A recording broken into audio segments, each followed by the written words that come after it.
Hey guys, welcome to the channel. We're going to do a short video on one of my favorite characters right now, Bo Katan, Mand'alor, the season 3, I guess it is, Bo Katan Kryze. She is an exceptionally good character, and to be honest, it's hard not to recommend her to be the first. I guess she's a legendary character that you get after maybe even before Starkiller at this point, because there are several, I guess, missions that she does, things that she does specifically well that makes her stand out compared to other characters, like even maybe like Jar Jar, even maybe like Dr. Aphra. However, just first off, talking about her kit, right? She's got an excellent kit, and she ties together the Mandalorian faction as a whole really well. Now, I pretty much only use Bo Katan, the Mandalorian with Beskar armor, Baz Vizsla, IG-12 Grogu, and I usually use Bo Katan Kryze as the fifth member of the team. Many people would probably tell you the armor is a better version, or maybe Sabine Wren is another better version. Honestly, though, I don't feel like I need it. And Bo Katan Kryze, the original, has a few minor things that actually are quite helpful for the Bo Katan Mand'alor team that's set up. Just very briefly, very quickly, I set it up with offense and health, which I think is pretty much what everybody does, because you want it to hit hard and you want it to be as thick as possible. Her abilities are pretty simple in one respect. Her basic does true damage. She does a lot of true damage. There's a whole thing. So offense being high is really good because true damage cuts through a lot of the issues that you might have for other characters who have bonus protection or protection as a whole, high defense, like other positive side effects like that. She cuts through with this true damage, and it can't be evaded, and it dispels our buffs. That's a real nice one. She dispels our buffs, whatever she does. She also can speed up, which is kind of important because they're not the fastest team in the world when you play as them. They often are quite slow, and you might find that the other team takes an absolute bucket load of turns before you actually do stuff, or before you take a lot of turns. Her first special, Armor Shred, again very simple, true damage. Again, like I said, another big thing that she does, and otherwise it says here you reduce the cooldown if she's not debuffed. So you can get either an extra turn because only three turn cooldown anyway, so it's a two turn cooldown. You're going to rep through really fast, even though she's a bit slow. Does stun as well, so that can be evaded. The damage can't be evaded, but the stun can be evaded. Very important. I love this bit. I don't actually have this. Is the only Omicron I don't have of hers. All her Omicrons are Grand Arena ones. I really should get this one because it's really nice too. But in general, her just a normal T rate, her Zeta, if you will, or Zeta. I don't know how you pronounce that one. It's a swarm attack, except I guess there are a couple of things that add on to it. Firstly, she gains, which they all gain, stacks of Ancestral Resolve. So it says here 2% defense plus 1% health, and then when it deals true damage, deal based on the number of stacks. So if you've got 100 stacks, you'll deal I presume it's 100%. It doesn't tell you if it's a percentage, like it doesn't tell you the number. I assume it's a percentage because of the way they frame it. When you get up to 100 for stacks, right, maxes out. Although it's not strictly true, you can't get to like 110 randomly if you do some things in a certain order. You can get over and break the 100 barrier, but it's very difficult to. But really, the health and defense is really nice because you basically get 200% defense and 100% health. And before you say, oh, well, 100 stacks sounds like it's going to take a lot, she gets 3 from this here. You actually get a stack every single time, and I think it's detailed in her unique, but it might be her lead. There we go. Here it is. Every time you dispel a debuff or resist a debuff or deal true damage, you get a stack. Now, that doesn't sound like it might be a lot on a simple one, but a good example is Lord Vader.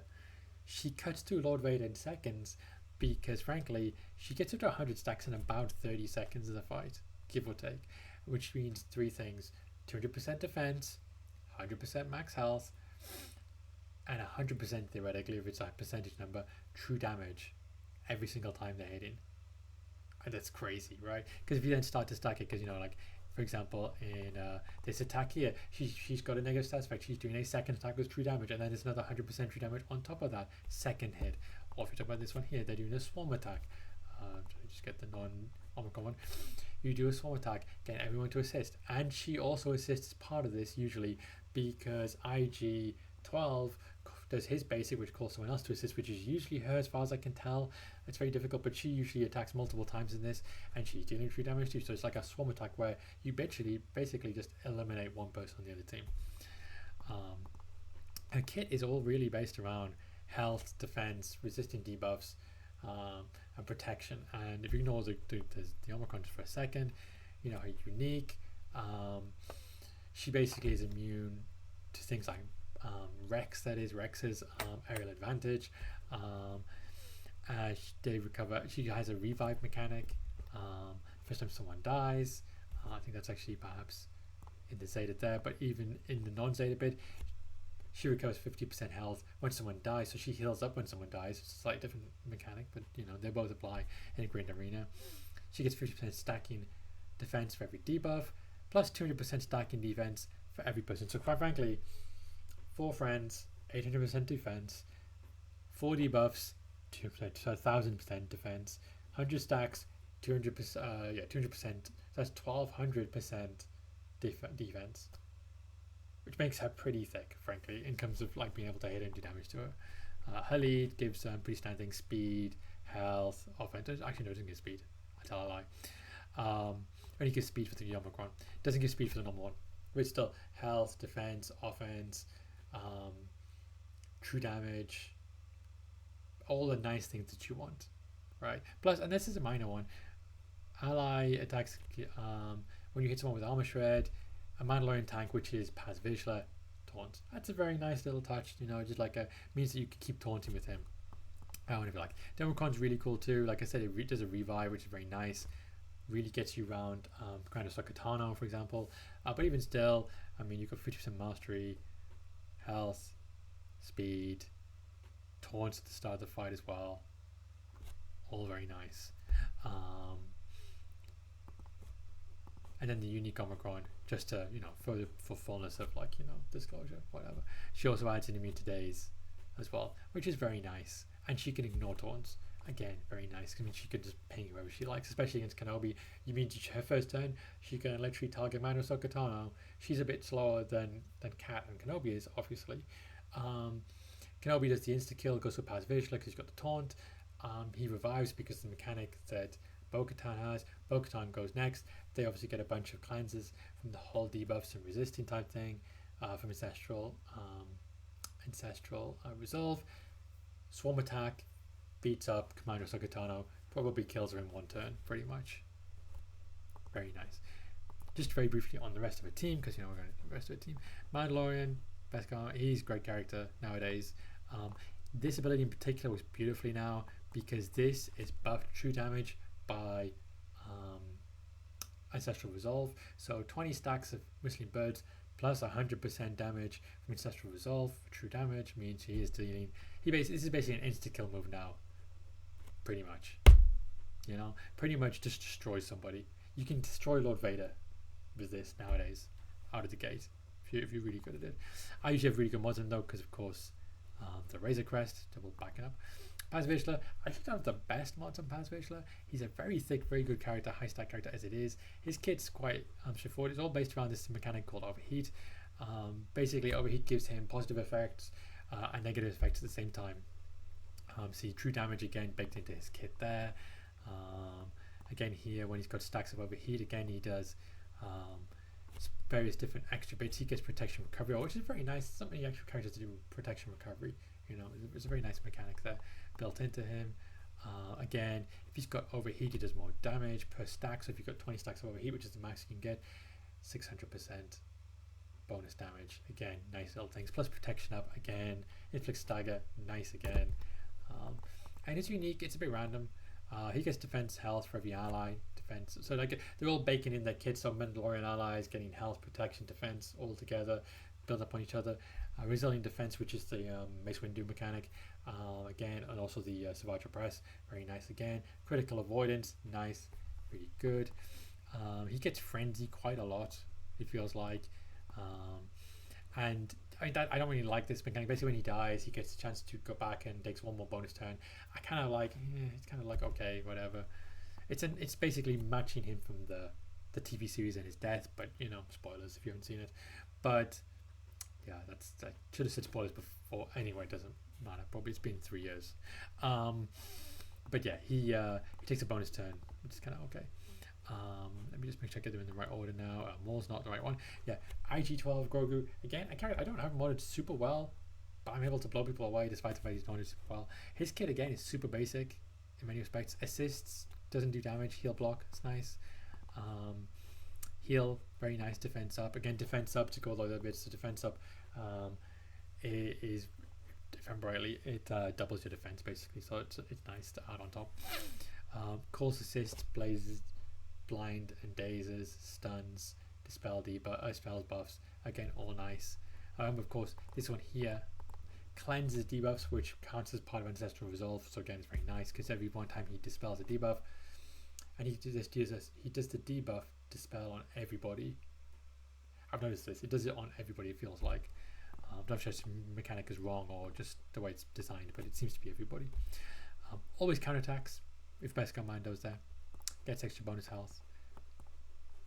Recovers bonus health every single turn. Reduces cooldowns. Very nice because it means Bo Katan can keep just churning through abilities really quickly. Always assists. Gets an assist. Very nice because again Bo Katan's dispelling. Pass Visualers doing defense up, that kind of thing. It's all they're all baked into helping each other basically, the whole kits. And then like I said, I usually go with Bo Katan Grease mostly because of this, right? Because she heals everybody when they attack out of turn, which actually is really nice because you do have a few attack out of turn moves. Firstly, IG assists, which also calls a friend to assist.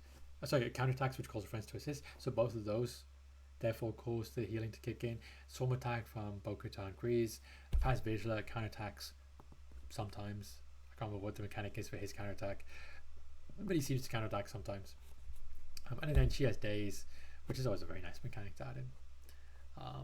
So, I mean, if I get this right, can I do this right? Whoop! Oh my goodness, I did it right. Just an example of how good they are. So this is actually from tonight's Grand Arena, because I'm just filming this straight after the Grand Arena, which absolutely sucked, by the way. So, there you go, sucked. But this is Bo, IG, Pass Visualer, and the Datacron. I probably should have shown it. Actually, I will. If I flip back to the game for a second, I'm going to show you which Datacron that one is. I haven't got many Datacrons, so it's not very hard for me to find out which one it is. That one's a level 6, which means the level 6 is the only light side level 6 one I have is this one. So look, little health, little protection, daze and stun, they recover some protection health, some stats. Smuggler rate doesn't count. None of them are smugglers. So, what you're going to do, right? So it was just a bit to counteract some of the stats because they got a whole bunch of stats because that's a level 9 Datacron. I was like, you know what? I need to counteract all these stats in some way a little bit because I don't know how good this is going to be against Ahsoka, the new GL, with Ahsoka Tano Fulcrum, bonus turn every time you take a turn. Datacron with Hu Yang, who I don't know how good he actually is. But if we just run the footage, if actually I'm going to press play,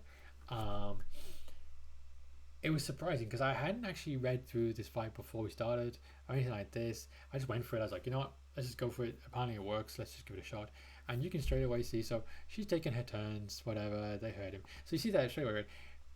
Ancestral Resolve is this bit here. You can see they're getting stacks already from that first bit there. Those attempted debuffs that Hu Yang tried to put on Pass Visualer. It applies to every character as you do one thing. And you see how little damage he did because this is all the stack and defense that we've got built into this team, right? That they don't do an awful lot of damage. So then straight away, IG takes a turn because he gets 10 meter from some of the various bits. It's quite not that fast, but it's fast enough. I was just checking because she has Exile, which is a really stupid mechanic to have in this team, but whatever, I'm not going to care if they've got Exile. I decided to go for her first because she's got a taunt, I got no choice. So just, do the assist move, and you can see the way they all assists. Do the swarm attack with Bo Katan Grease. In this way, you see, guys, watch, just like that. The number of attacks that Bo takes. So Bo takes 4 attacks and all of that, which I'm pretty sure is not really baked in. It's not really clear in the kit, but that's how many attacks she just took there. Plus, you got the heal block. You see the heal block from IG's basic. So they're doing big damage, but every time he does that, he heals again, right? See there, he got bonus protection when he did that. And they're at 20 stacks now almost, and she's lost her protection, but these guys, you see how little damage they're doing to people like IG, right? Like I'm like up to 20 something stacks now. I'm still trying to work through him if I can. She's trying to do her stuff. I'm like, what? Okay, let's go this way because maybe we can cut through her quite easily. We almost did there in one turn. Then we did there. So again, Bo Katan assists. It's not critical damage. We're doing it with 50% debuff, so 50% less damage. But still, man, we're cutting through like a pro. Like I was nothing there. So I'm like, okay, let's go for Hu Yang next because why not? Because he's probably gonna be easy to kill in Ahsoka, I assume. Um, just checking the bit there myself. Not as much damage as I would like it to be there, but you can see from the stacks now at 50 stacks. So you've got 100% defense, 50% health, and you can just see how bam. I selected the wrong character there actually. I was already just gonna kill her straight out. I was like, okay, didn't kill her. She does her ultimate. At this point I'm thinking, oh no, Ahsoka maybe she's gonna do something against me. Um, but over the next like minute, Bo just ran through her, frankly, because at this point we were at like 90 stacks, almost now you got 100 stacks. So that there kicked into 100, so now we've got 100% health. Plus we're doing that true damage as well every time we hit her. And you can just see her protection just get chipped away, right? Every single assist, knocking a bit back, knocking a bit back, like those 20% protection, 30% protection, all this kind of thing. It just took a teeny bit to get to it right at the end because it is a Galactic Legend we're fighting. It's not like we're fighting a scrub here, right? We're not fighting nobody, and it's a Relic 9 Galactic Legend as well. It's not like it's not like your Relic 5 because the person didn't remember to level it or something, right? Like she should be doing significant damage to us, but Bo just runs through her near the end here. That's the problem is like you can see here the cooldowns are a little bit messed up. I'm trying to get through them at this bit here, but she's got blind. You can see the heal blocks kicked in from IG. We're working through. Her double turns are annoying me a bit at this point, but like it's nothing I can't work through. Sadly, we can't really heal up past visually because of the way Ahsoka's kit works at this point, which is a little annoying. But you can't win them all, right, with some of this stuff. And then yeah, just like literally healing back now finally, a bit at least, and finish her off. And it's like Galactic Legend destroyed in 3v3, the brand new Galactic Legend in 3D by Bo Katan. And there you go, Swarm Tactics to finish it off. Boom. Oh, 53 banners. So we did lose a banner for the health. We didn't get any banners for the protection because obviously we don't recover protection very easily, especially without Bo Katan normal, Bo Katan original, or whatever you want to call that. It's not the best because of that. But considering it's the newest Galactic Legend and considering it was 3v3 especially, like we just destroyed her, frankly. Like not even a problem. Now, why did I say, just to finish off, why did I say you should go back and level this character or get this character if you've got it early on? Because, frankly, she does two things brilliantly. One, in Grand Arena, she is much more consistent against many teams than the likes of Starkiller and the likes of the Gungans and the likes of Dr. Aphra. Dr. Aphra can beat Lord Vader or Jabba the Hutt on a good day. Starkiller can beat Rey sometimes. He can definitely beat Jedi Master Luke. He can beat Lord Vader on a good day sometimes. Gungans can do all sorts of random things in a difficult defense. Bo, on the other hand, she can beat Jedi Master Kenobi. No Datacrons, no specialty. She can beat Jedi Master Kenobi. She can beat Ahsoka Tano, the newest Galactic Legend. She can beat Lord Vader pretty trivially, quite frankly, Lord Vader. She can beat Jedi Master Luke. She can beat up on pretty much any other non-Galactic Legend. She beats Queen Amidala. She can beat I'm trying to think, Dr. Moff Gideon. You name it, she can almost beat it. There are not that many teams she can't get through with her friends. And of course, perhaps the best bit of all is if you want to unlock a bunch of the characters you need, a part of her unlock. So Beskar Mando, Paz Vizsla, IG-12 Grogu, these guys all part of her team, and you have to get them to get her anyway. So it's like a zero-sum situation, right? It's like it's not going to cost you that much more to make her team. Like sometimes you have to make the team after you got the character. The other reason, before I forget, I'm running through like 3,000 minutes here of video, is she also does a mission in Touchy Battles where she runs the Rancor raid, basically, not Rancor, the Krayt Dragon raid, sorry, in miniature inside of the Touchy Battle. Makes her almost essential. Now, her event to unlock is a pain in the butt, it really is, but frankly, she's well worth it. She's a great character. She's well worth unlocking, and with 2 Archons already, you can probably get the third one. They're all good. She's an absolute demon, frankly. Highly recommended. one of my favorite characters right now, without doubt. Thank you for watching, guys. Like and subscribe, and I'll see you guys all next time.